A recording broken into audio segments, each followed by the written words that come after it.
जय श्री श्याम बहनों भाइयों, जय श्री राधे राधे। आज फाल्गुन मास की शुक्ल पक्ष की द्वादशी है। इस तिथि को गोविंद द्वादशी के व्रत के रूप में भी मनाया जाता है।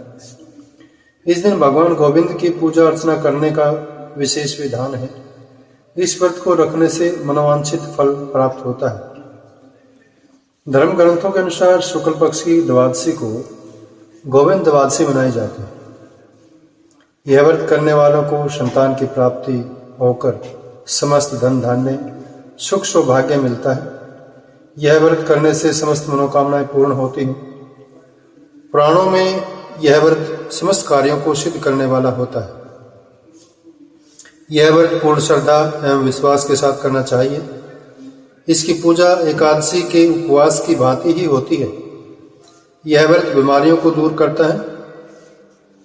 गुरुवार को इस सरल रीति से गोविंद द्वादशी का पूजन करें।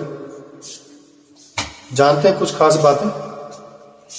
गोविंद द्वादशी के दिन नित्य कर्म से निवृत्त होकर स्नान के पश्चात भगवान लक्ष्मी नारायण की पूजा करनी चाहिए।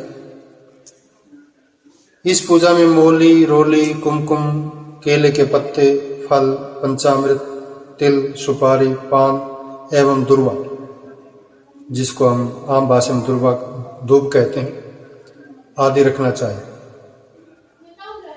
पूजा के लिए दूध, शहद, केला, गंगाजल, तुलसी, पत्ता, मेवा, इन सब को मिलाकर पंचामृत से भगवान का भोग लगाएं। द्वादशी कथा का वाचन करना चाहिए। तत्पश्चात लक्ष्मी देवी एवं अन्य देवों की स्तुति आरती की जाती है। पूजन के बाद चरणामृत एवं प्रसाद सभी को बांटें। ब्राह्मणों को भोजन कराने के बाद दक्षिणा देनी चाहिए। तत्पश्चात खुद भोजन करें। इस दिन अपने पूर्वजों को तर्पण करने का भी विधान है। यह व्रत सर्व सुखों के साथ साथ बीमारियों को दूर करने में भी कारगर है।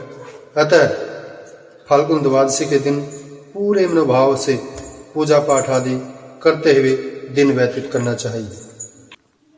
बहनों भाइयों, फाल्गुन मास की शुक्ल पक्ष की द्वादशी को गोविंद द्वादशी के साथ साथ बाबा खाटू श्याम के शीशदान के रूप में भी जाना जाता है। इसके बारे में एक पौराणिक कथा है।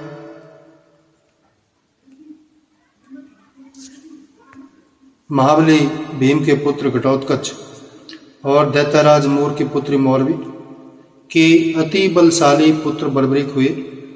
बर्बरीक को खाटू श्याम, सरकार, सूर्य, वर्चा, शीश के दानी, तीन बाणधारी जैसे नामों से जाना जाता है। एक बार परम तेजस्वी बर्बरीक ने श्री कृष्ण से पूछा, हे प्रभु, इस जीवन का सर्वोत्तम उपयोग क्या है?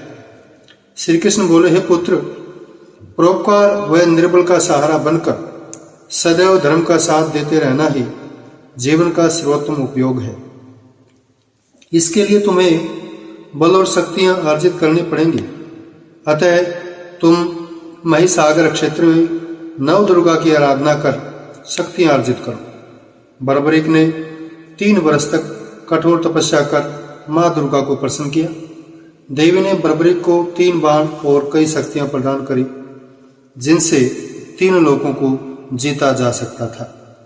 जब बर्बरीक की महाभारत का युद्ध देखने की इच्छा हुई, तब वे अपनी मां से आशीर्वाद प्राप्त करने पहुंचे। तब मां को हारे हुए पक्ष का साथ देने का वचन देकर युद्ध भूमि की तरफ प्रस्थान कर गए। सर्वव्यापी भगवान श्री कृष्ण युद्ध का अंत जानते थे, इसलिए उन्होंने सोचा कि अगर कौरवों को हारता देख बर्बरीक कौरवों का साथ देने लगा तो पांडवों की हार निश्चित है। इसलिए लीलाधर ने ब्राह्मण का वेश धारणकर चालाकी से बालक बर्बरीक का शीश दान में मांग लिया। बर्बरीक को आश्चर्य हुआ कि कोई ब्राह्मण उनका शीश क्यों मांगे। ऐसा सोचकर उन्होंने ब्राह्मण से उनके वास्तविक रूप में दर्शन की इच्छा व्यक्त की। भगवान श्री कृष्ण ने उन्हें अपने विराट रूप के दर्शन कराए बर्बरीक ने उनसे प्रार्थना की कि वे अंत तक युद्ध देखना चाहते हैं। श्री कृष्ण ने बर्बरीक की यह बात स्वीकार कर ली और उनका सिर सुदर्शन चक्र से अलग कर दिया। शीश काटने के बाद मां चंडिका देवी ने वीर बर्बरीक के शीश को अमृत से सींचकर देवत्व प्रदान किया। तब इस नवीन जागृत शीश से श्री कृष्ण बोले, हे वत्स, जब तक पृथ्वी, नक्षत्र और सूर्य चंद्रमा है तब तक तुम सब लोगों के लिए पूजनीय हो। इस तरह उनका शीश युद्ध भूमि के समीप ही एक पहाड़ी पर सुशोभित किया गया, जहां से बर्बरीक संपूर्ण युद्ध का जायजा ले सकते थे। श्री कृष्ण ने युद्ध की समाप्ति के बाद बर्बरीक के शीश को पुनः प्रणाम करते हुए कहा, हे वीर बर्बरीक, आप कलयुग में मेरे नाम से सर्वत्र पूजित होकर अपने भक्तों के अभीष्ट कार्यों को पूर्ण करोगे। ऐसा कहने पर समस्त नभमंडल उल्लसित हो उठा एवं श्याम बाबा के देव स्वरूप शीश पर पुष्प वर्षा होने लगी। बहनों भाइयों, तो इस प्रकार कलयुग में शीश के दाने को ही बाबा खाटू श्याम के रूप में पूजा जाता है। खाटू श्याम जी मंदिर में फाल्गुन मास शुक्ल पक्ष में बड़े मेले का आयोजन होता है, जिसमें देश के कोने कोने से श्रद्धालु आते हैं। लोगों की मान्यता है कि यहाँ आकर श्याम जी के दर्शन करने से सभी कष्टों से मुक्ति मिलती है और समस्त मनोकामनाएं पूर्ण होती हैं। इस दिन पुरी के जगन्नाथ मंदिर, द्वारिकाधीश मंदिर, तिरुमाला तिरुपति बालाजी मंदिर एवं वेंकटेश्वर स्वामी मंदिर में धूमधाम से उत्सव मनाया जाता है। जय श्री श्याम, जय श्री बांके बिहारी, जय श्री राधे राधे। बहनों भाइयों, आपको मेरी ये कहानी, मेरी ये कथा अगर अच्छी लगी है तो इसको शेयर करें, सब्सक्राइब करें, कमेंट करें,